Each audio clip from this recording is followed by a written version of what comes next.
What is a modified plan and who needs one and who writes one? If you watch through this video, I'll explain what the modified plan is and which student you would use this for and how to go about the process.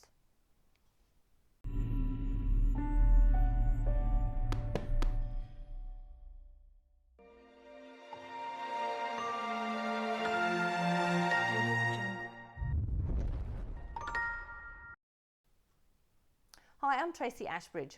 Today I'm going to talk to you about how to write a modified plan for a student. This could be a student who is significantly behind their peers, but I actually use the same process to write to support a student who is significantly above their peers. But generally, we're using it for students below their peers. Please like and subscribe to the video so that you can get the next one in the series. So a modified program is written for a student who is significantly outside of the range of their peers. So potentially 2 years above, 2 years below. Let's just work around the 2 years below for a moment. So at least 2 years below. So you might have a student who's in year 5 but working at prep level. Modified program is probably going to be the way you go because the teacher cannot differentiate that year 5 program any further before we really need to be working on prep goals, prep descriptors. So where do you start? So the QCAA here in Queensland provide a document where you have prep to year 10 and it shows the progression across in all the subject areas. So if you pulled up the English one, it will show you the progression in reading from prep level all the way up to year 10 and all the different descriptors and how they map across. If you've spent any time with version 9 of the Australian curriculum, you'll know that there's actually a numbering system where you can actually map the prep descriptor to the year 1 descriptor with the same, like the parallel reference and then the parallel reference into year 2.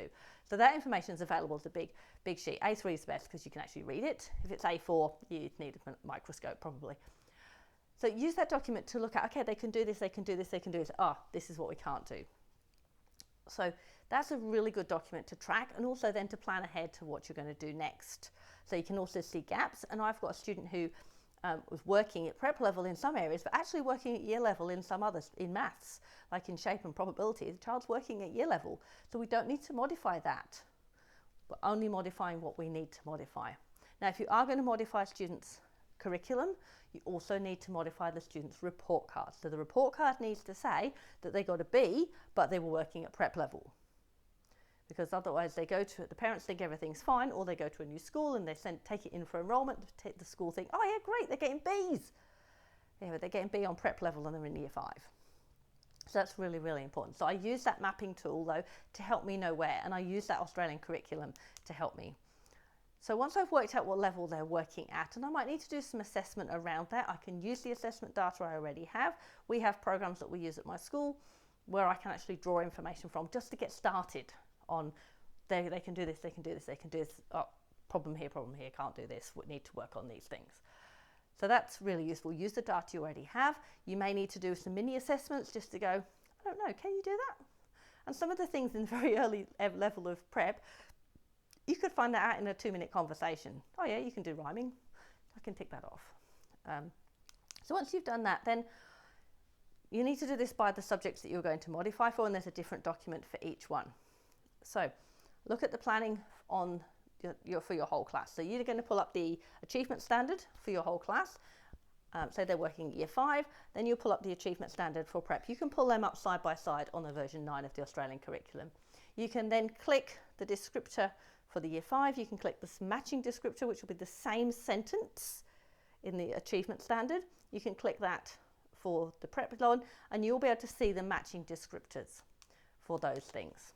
So you can work through and then you can go, okay, so if we're doing potentially in science, this is what they're doing at year 5. In prep, this is the equivalent one.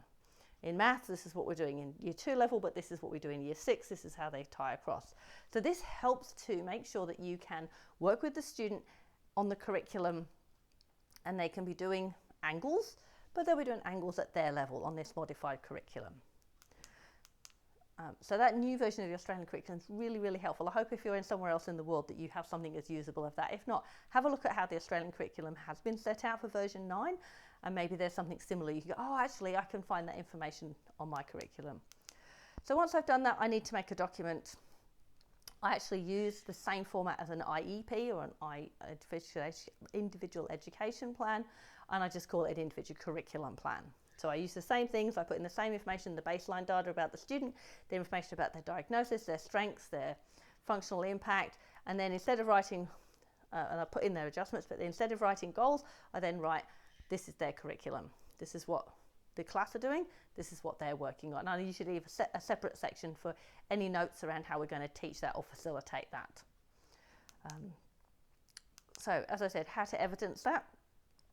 You're going to keep notes at the side potentially, and teachers can write those notes into their NCCD, into their planning for NCCD. They can record that Johnny worked on his modified curriculum and he did this today. Like everybody else is doing angles, but his angles looked like this. Or they were doing addition. This is what he did. So that can be recorded simply just into those ongoing adjustments into the NCCD. If you haven't watched my video about NCCD, that will help to explain the two.